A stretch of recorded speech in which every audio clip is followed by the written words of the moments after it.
बाबर आजम की सपोर्ट में आजकल बात करना शायद सबसे मुश्किल काम हो गया होगा, क्योंकि अभी लोगों की नफरत बिल्कुल पीक पे है उसको लेके। और ऐसे लगता है एक हवा ऐसी चली है कि अब हर कोई उसके अगेंस्ट हो चुका है। तो ऐसे टाइम पे अगर मैं उसके डिफेंस में गलती से थोड़ी सी कोई बात कर दूं, तो लोग कमेंट्स में आके बहुत ज़्यादा अपना गुस्सा निकालते हैं। लोग इस तरह की बातें करते हैं कि ये देखो, ये बाबर का पीआर एजेंट है, ये पेड पोस्टिंग कर रहा है, इस तरह की पोस्ट कर करके ये बहुत पैसे कमा रहा है। और मैं ये सोच रहा था कि यार मैं पैसे कमा रहा हूँ इस चीज़ के और मुझे पता भी नहीं है।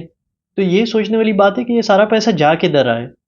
बहरहाल बाबर को लेके मुझे पता है क्रिटिसिज्म कुछ हद तक जस्टिफाइड भी है।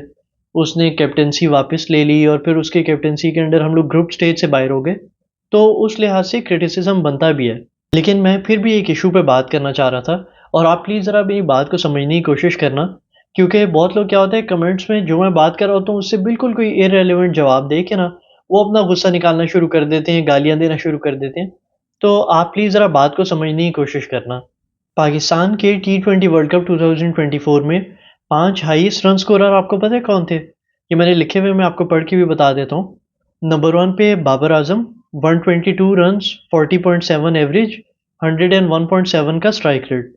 Second Mohammad Rizwan, 110 runs, 36.7 average, 90.9 strike rate.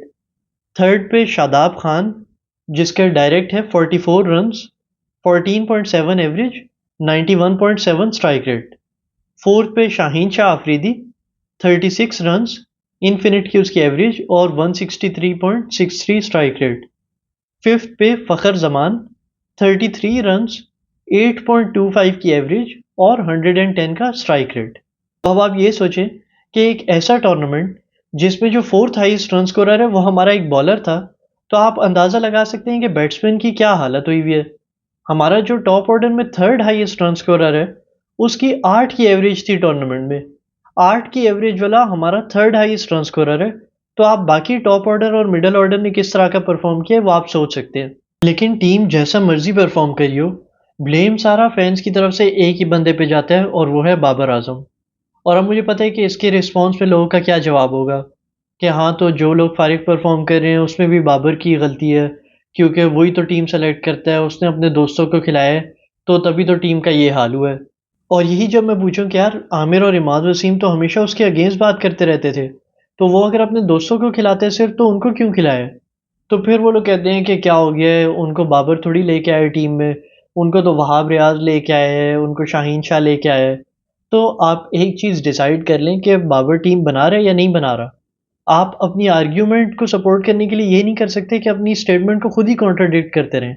जहां आपका मूड हो, आपको होता है कि नहीं इसको बाबर ने नहीं खिलाया, और जहां पाकिस्तान ना अच्छा परफॉर्म करी हो, कोई प्लेयर अच्छा ना परफॉर्म करे, फिर आपको होता है कि ये ज़रूर बाबर ही लेके आया है। चले मान लेते हैं for the sake of argument के बाबर ने आमिर और इमाद वसीम को नहीं डाला, और उसके अलावा बाकी पूरी टीम बाबर ने डाली है, ठीक है। तो अब आप मुझे ज़रा ब्रेक डाउन करके बताएं कि किस किस प्लेयर को सेलेक्ट करना जस्टिफाइड नहीं था। साइम अयूब, उसको best all rounder of the tournament का अवार्ड मिला था। वेस्ट इंडीज़ की पिचेस में सीपीएल में उसका रिकॉर्ड बहुत अच्छा था। उसको ना खिलाते तो लोगों ने अलग शोर मचाना था। आज़म खान, उसको पीएसएल में बेस्ट विकेट कीपर का अवार्ड मिला था। उसका भी सीपीएल वगैरह में रिकॉर्ड बहुत अच्छा था। उस्मान खान, उसको best batsman of the tournament मिला था। शादाब खान, उसको प्लेयर ऑफ द टूर्नामेंट मिला था। और लोग खुद कह रहे थे कि बड़े प्ले ये बड़े मैचेस का, टूर्नामेंट्स का प्लेयर है, और देखना ये टूर्नामेंट में कमबैक करेगा, उसके ऊपर एडिट्स बना रहे थे। उसको भी अगर ना डालते तो लोगों ने खुद ही शोर मचाना था। खुद इस तरह के प्लेयर्स थे जिस पे अगर ना सेलेक्ट होते तो उसमें भी लोगों ने यही कहना था कि यार ये क्या किया है, इसको क्यों नहीं सेलेक्ट किया। लेकिन अब जब हम लोग हार चुके हैं और बाहर हो गए हैं, फिर हमें इन चीज़ों पे बात करना ज़्यादा आसान लगता है।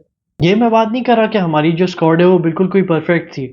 मैं तो टूर्नामेंट के स्टार्ट से कह रहा था कि यार हमारा मिडल ऑर्डर भी वीक है, हमने उनका कोई बैकअप भी नहीं रखा, हमने ट्रैवलिंग रिजर्व्स तक नहीं अनाउंस किए।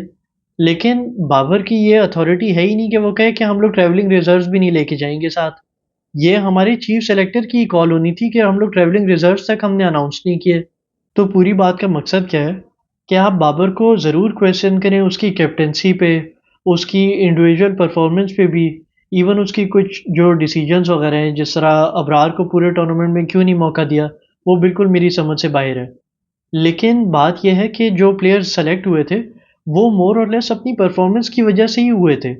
और वो इंटरनेशनल लेवल के प्लेयर्स अगर कनाडा के खिलाफ, आयरलैंड के खिलाफ, अमेरिका के खिलाफ कुछ नहीं कर पा रहे बैटिंग में, तो उसमें हम लोग ये नहीं कर सकते कि उनको बिल्कुल अकाउंटेबल होल्ड करें ही ना। हम लोगों को होता है कि हाँ, बाबर ने स्क्वाड बनाई थी, अब जो भी प्लेयर बुरा परफॉर्म करे इसी को गालियां दो।